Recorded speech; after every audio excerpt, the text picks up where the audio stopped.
बिस्मिल्लाहिर्रहमानिर्रहीम। अस्सलाम वालेकुम नाज़रीन, आप यूट्यूब चैनल देख रहे हैं। मैं हूं गुलाम यासिन लेगारी।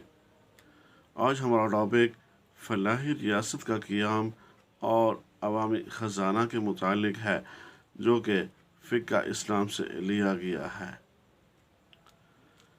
इस्लामी सियासी निज़ाम का एक बुनियादी असूल ये है कि उसके तहत जो इस्लामी रियासत कायम होगी वो मुकम्मल तौर पर एक फलाही रियासत होगी, जिसका मकसद मुकम्मल तौर पर शहरियों की फलाह व बहबूद होगा।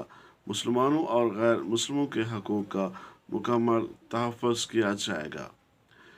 शहरियों को बुनियादी ज़रूरियात मुहैया करना रियासत का फ़र्ज़ होगा। हर शख्स से बिला तमीज़ रंग और नस्ल यकसा सलूक किया जाएगा।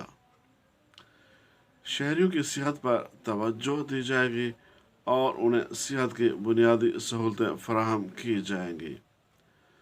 एक इस्लामी रियासत किस हद तक फलाही होगी, इसका अंदाज़ा हज़रत उमर रज़ी अल्लाह ताला अन्हु के इस इरशाद से लगाया जा सकता है कि अगर दरियाए दजला के किनारे एक कुत्ता भी भूखा प्यासा मर गया तो उसका जवाब उन्हें देना पड़ेगा।